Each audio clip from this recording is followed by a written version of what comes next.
Hello, and thank you for tuning in. My name is Tina Swain with Swain Therapy and Counseling. And today on Talk to Tina Tuesdays, we are discussing autism and mental health. I am a licensed professional counselor, and I'm also a relational leadership coach, working with leadership and executives in corporations. And today my guest is Miss Perita Adams. She is the owner of Genesis Consulting. And I'm speaking with Perita in regards to her being the parent of a child who is neurodivergent, and his specific diagnosis is autism. So again, today's topic is autism and mental health. And Perita, thank you so much for joining me today. It's my pleasure. Thank you for having me. Sure, no problem. So, tell us a little bit about what you think of when you hear of autism and mental health, and what your experience has been being the mom of a child who has the diagnosis of autism. Okay, a lot of learning had to come into play. First of all, I realized that, and I learned that autism is a broad range. There are various types of autism. And so every situation, if you will, is different.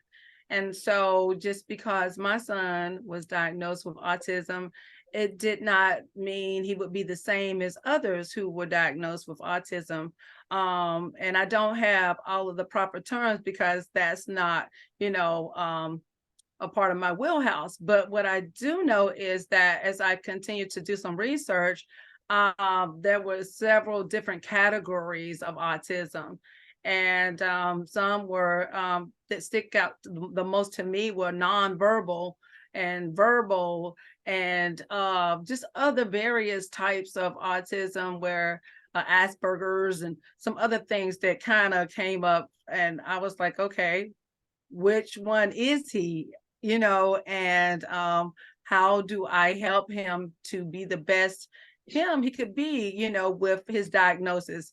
And all of that took just getting to know his quirks and watching him and his motor skills, because he was diagnosed really diagnosed at 5, but I knew there was some problems when he was a baby. He was premature, and we knew there was some concerns, but we just didn't know because he couldn't show us a lot of things until he, got older, and then we started to realize, okay, this is part of the way he learns or sees the world, if you will, from Okay. his perspective.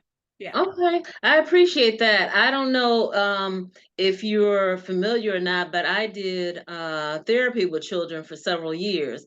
And some of the work that I did was in working with the parents and helping them to either be able to acknowledge and accept the diagnosis of autism once the child received the diagnosis, or even helping the parents to understand that the child is behaving a little bit differently than what would be considered typical or what have you. We wouldn't say Mhm. normal, but the typical behavior. So I'm just curious, what, if you can recall, because I know your son is adult now, but what were some of the behaviors when he was younger, before age 5, that made you think, okay, something is a little bit different here? Well, there were triggers, there were things like loud noises, where he would cover his ears, where he would touch the fingertips, which I later found out was him self-coping, he had self-coping mechanisms. Uh, and then there were like fine motor skills, some things that, children around his age should be doing that he was not able to, like, we started the process of trying to tie a shoe. And it's hard for, somewhat normal children, but for him it was extremely frustrating So we realized that there was something off, especially when we got into crowds, or if there was a sudden change in environment, then we could see that he had a hard time, coping. So Okay. those were some of the red flags I saw. Okay, that's good. And I commend you. Like I said, I know that he's adult now, but for Mhm. you being a parent who was kind of tuned in to how he was handling and coping with things differently. A lot of times that is the hardest thing for parents to address. Now, if it's just a single child, usually they can do so well, but if the child is the fourth, fifth, sixth, if he's down the line, it's kind of hard to be that tuned into that particular child or what have you. So that's great that you were understanding that something is just a little bit different in how he's recognizing and coping with things. So you got the diagnosis when he was 5. Mm. When did you actually speak to him and let him know that he has a specific diagnosis? Well, it's a funny conversation. He was in elementary, obviously, because they had to put him in those special classes, right? So he would be about, I would say, for him, when he really recognized that there's something different, was probably the third grade. Even though in the first and second grade, even kindergarten, he went into some special classes, PT and other things, to help him to develop better. But when I had that initial conversation with him, it was funny because I was at work one day and he wouldn't speak to anyone at all at school. He would, he's a great kid. He didn't act out like some different forms of autism does, but he just did not communicate. And they loved him. And they called me at work one day and I thought something had occurred. And they said he spoke to us. And I thought that was pretty funny because I was like, he speaks to me every day, all day. And I don't know what you're talking about, because he just but I understood, he had a level of comfort with me. And I had taught him along the way about stranger danger, being aware of your surroundings and everything. And he had taken that all in, internalized it. And that was the way he protected himself, was to be quiet. Mhm. Uh, and so the other thing he used to do, which was funny, was cover his ears. And I know that's something that they do to kind of drown out stuff. And but when I had the conversation with him, I talked to him and I said, everybody's different. Um, everybody has the way they do things. You have a title, they say you're autistic, and there's some things that you're going to do different, and so they recognize that this is the category that you're in. This is me having that conversation with him at 8. I always try to come straight off the cuff and give him the information that I got. And so you know what he told me? He was like, I'm not autistic. He knew what the term meant. We had been down that road. And he said, who I can be is up to me. And I'll never forget it. But that's the kind of mother that I am. And you know that, Tina. I'm going to give him, some positive accolades about himself, and, never allow titles to be stuck to you. So that was pretty funny at 8 that he Mhm. was having that kind of conversation with me. Mhm. Like, and I said, so, but if you hear that, son, that is what it means that you're different. And he said, but you just said everybody's different. Everybody's different. That, So, but that was the conversation I had with this 8-year-old. and And yeah, okay, yeah, that's wonderful. And at 8, it's like, okay, he's being so profound. exactly. I That's was like, wonderful. okay. Yeah. So, as I mentioned before, I know that he's adult now, and you had told me once that he's in college. So, how has the development been for him, you know, grammar school to high school to college or what have you? Do you see that he's taking things kind of in stride as anyone else would, or have you seen that maybe he's having more challenges, a teenager versus young child, adult versus teenager, things of that sort? Well, the thing is, when he was in, I want to say middle school, even elementary, he was a very good speller, right? In fact, the funny thing is, I found out that he was a speed reader. I didn't know that he was getting books from me in a store, and by the time we got out of the store, he had been through 5 books, and I just thought he was reading, just looking at the pages, but he was actually reading, because he couldn't tell me how he comprehended it. I didn't understand that he was reading them. So he's an avid speller. He loves academia, and so he got a lot of accolades for that. So I kind of utilized his strengths over his weaknesses, if you will. So in high school, he continued to go on. He had regular classes, and then he also had study halls and other classes that help him, with additional studying, because he needed that, and note taking and all of the perks that they get. But the funny thing was, one time, and I have to tell this story, it's quick. One time I had him signed up for science, I'm sorry, English and math. And he was in a new school, high school, and he came home one day and he said, "Mom," he said, "they put me in gym." And I said, "Why?" He said, "I don't know, but I'm supposed to be in math and they got me in gym." And I said, "Okay, what in the world is going on here?" So y'all don't do this at home. But I told my mom, I said, "Mom, the bail money is under the mattress. If you need to come get me, I'm going in." Oh no. Oh no. So Was I he did not that. supposed to be in a gym, take a gym class? He was not. He had we had elected for him to have those classes, but they thought that they knew better than me, and they changed his class without my permission. Oh, I see. And yeah, that's why. So I told him, after that, and I told my mom, I came home and I said, "Tony," I said, "this is his name, Tony." I said, "Tony," I said, "I will do what you want me to. I won't push you. I'm not that type of parent, but I want you to have what you want in life. And so what would you like for me to do? If you want me to fight, I'll fight. If you want me to be quiet, I'll be quiet. And I'll just help you the best way I can."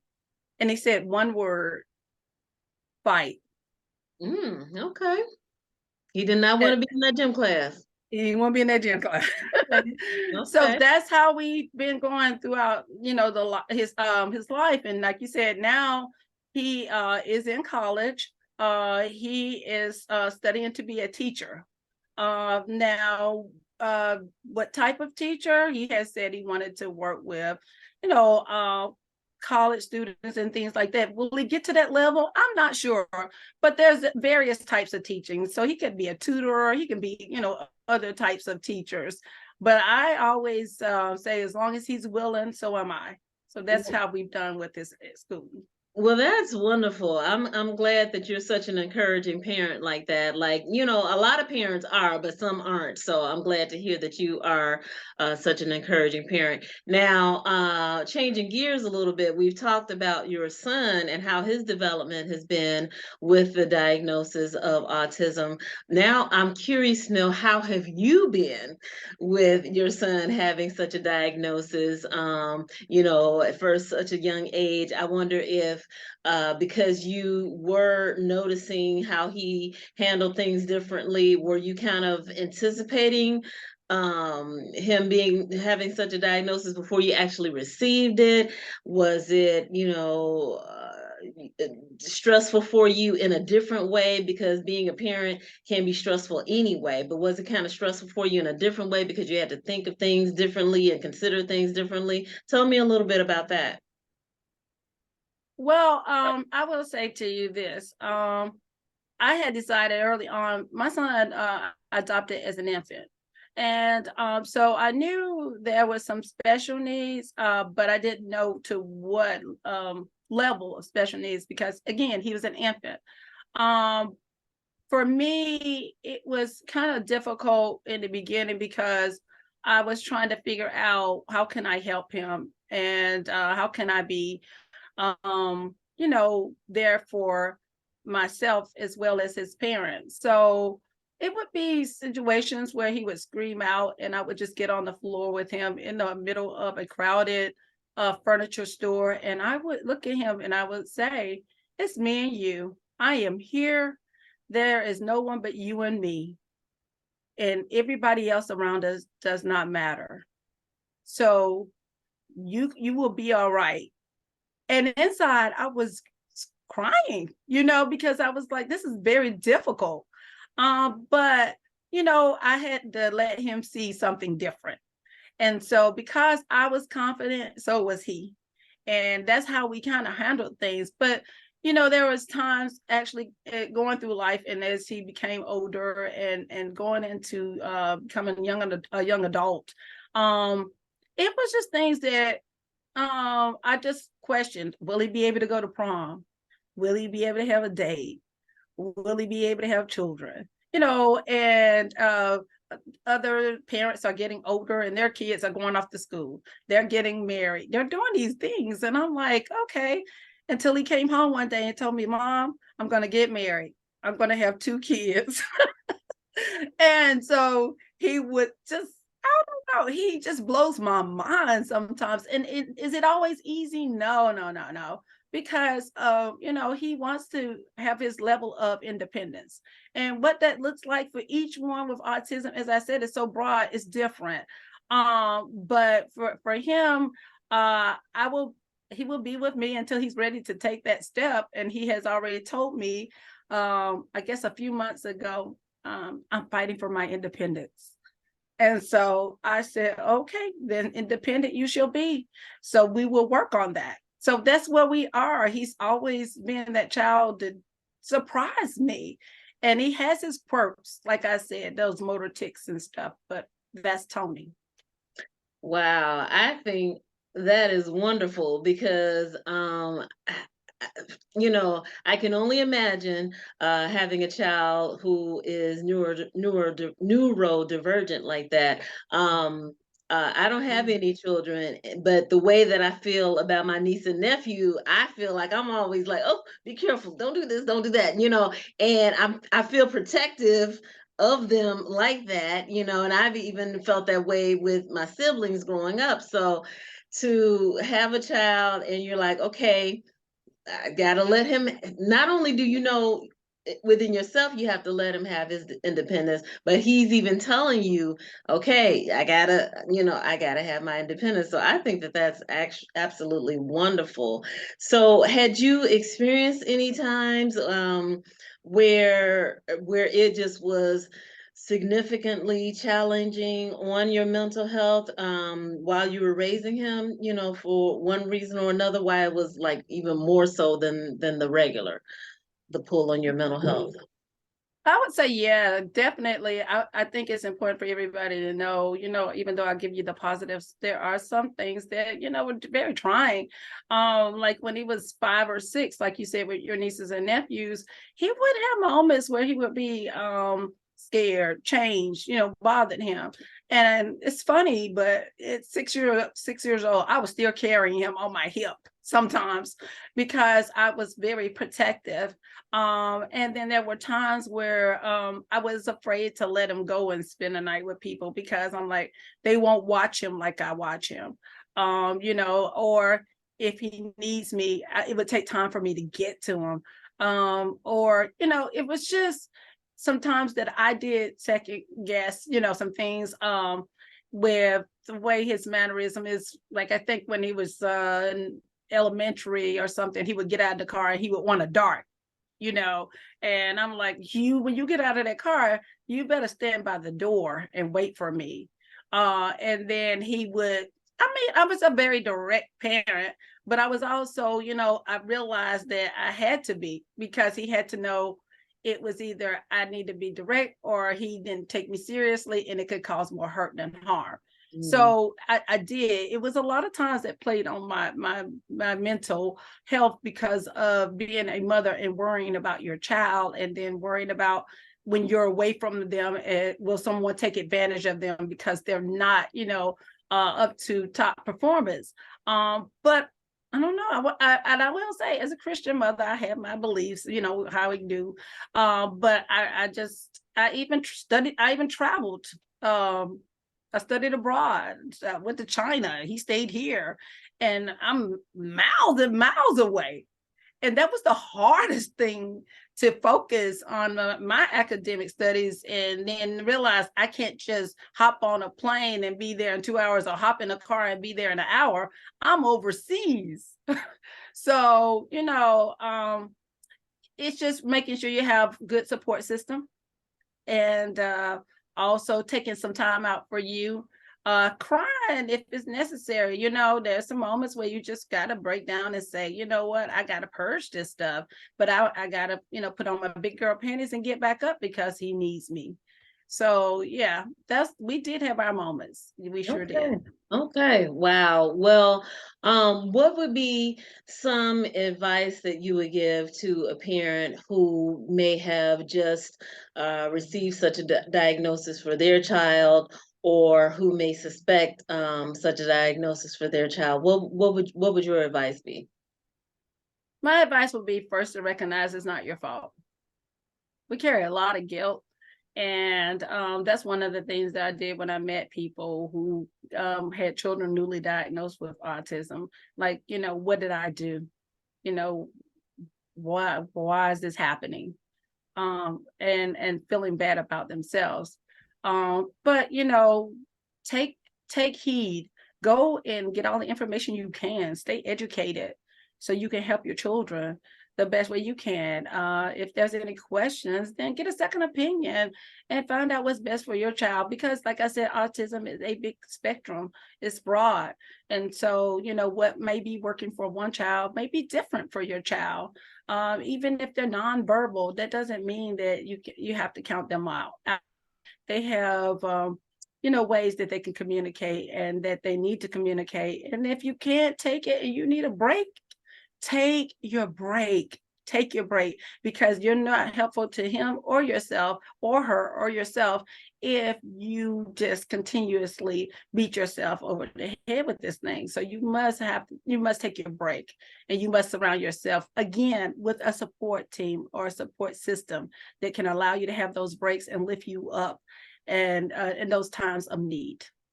That is excellent advice. And because I did therapy with young children for so many years, instead of me just kind of doing away with that part of my work history, I also offer parent coaching for parents who have neurodivergent children. And everything that you said is absolutely excellent advice. And something that I noticed when I was working with these families is because sometimes the parents would be so stressed by what they're dealing with as a parent with that specific child, or with the family as a whole or what have you. Um, because I was an outside person coming in, I was able to see things that the parent possibly did not see, or did not notice, or didn't take heed of, or what have you. And when I would Mhm. notice it and I'd mention it, they would recognize it, and they'll say, "Oh wow, yeah, he does do that. I saw it, but I didn't pay much attention to it, or I don't know why he does that, but yeah, he does it." And so I also was able to give them feedback on some things, from their environment that might be promoting them to cover their ears or flap their hands or what have you. Because you're right, there is a difference. Sometimes they are self-soothing, or what have you, by doing certain things, and they're rocking and stuff like that. Mhm. They are self-soothing with that. But then sometimes the behavior will be so, where they're flailing or doing what have you. But that's because something is going on that's either upsetting them, or maybe something that they see. It could be something on TV, or a loud noise outside, things of that nature. And for parents to just be aware, you kind of got to be not only in tune to your child, but like extra in tune, because you gotta Mhm, pay attention to all the other stuff that's going on, mhm. that might be affecting and impacting how this child is behaving. So I thank you so much for your feedback and everything, and I thank you for sharing your experience on with being a parent and what your son experienced, and giving the feedback to any other parents or anybody who's viewing this video as well. So if someone wants to reach out to you, I know that you're in North Carolina, but if someone wants to reach out to you, if they have a question, do you have a way that they might be able to contact you? Yeah, they can email me at the Genesis Beginning, the Genesis Beginning.com. I'm sorry, the Genesis Beginning at yahoo.com. I Okay. apologize. Mhm. And so they can reach out to me. I'll be glad to offer them some support. But the one thing I still wanted to say is, Tina, this is to those parents, do not be embarrassed. Mhm. Do not be embarrassed about your child. It is embarrassing. They do make loud noises. They do scream out, and it does get hard because people do look and stare. But do not be embarrassed. Just be there for your child and let them know that you're there, and things will calm down. And it is something that lots of times that is triggering them, and they don't know how to let you know that. So remove them from the situation, maybe go to the bathroom or take them to the car. But that's no different than a typical parent who has a child who acts out, and you got to take them to the car and take care of things, right? Yeah. But Yeah. so I'm just saying, don't be embarrassed about that, and don't be embarrassed about sometimes they may say some things that may hurt your feelings. I've run into friends like that who have children who are older, or they say things but they don't mean them. I really Mhm. want that to be said. They don't mean them, but it can hurt. So Okay. make sure you get a support team. I think that that's wonderful too, and I really like the example that you gave when you guys were in the store and you sat down on the floor with him and you helped him to realize it's only me and you right now. We're the only two important people that's going on, and so you helped him to rein in his focus to be specifically on you rather than what the whole environment and stuff. So I think that that's wonderful, and you're right. Parents shouldn't be embarrassed. And it can be hard because you're like, oh my goodness, what this child is saying, what this child is doing. And it's challenging to be able to handle the child, be socially acceptable in how you're handling the child, and kind of handle these eyes, these daggers that are staring at you while you're trying to do all this stuff at once. So it's a challenge upon a challenge upon a challenge. But in the midst of all that, you are so right. Don't be embarrassed by it. The more that a person handles it, the more that they'll get familiar and used to doing it, and the same with the child as well. So yeah, so I thank you so much once again for being a part of this, and sharing your insight, your experience, your hands on. I really appreciate it. So just want to let people know, if they want to contact me, they can reach me at either 312-210-0571, or on my website at tinaswain.com. That specific website is geared more so towards the parent coaching, if that is what you desire. And then my other website is swaintherapy.com, which is geared more so towards the uh, uh, relational leadership coaching and executive coaching. So thank you so much for your time in viewing this video. You guys have a great day. Hold on, Farida. I'm going to end the recording right now and talk to you in a moment. Thanks so much, people.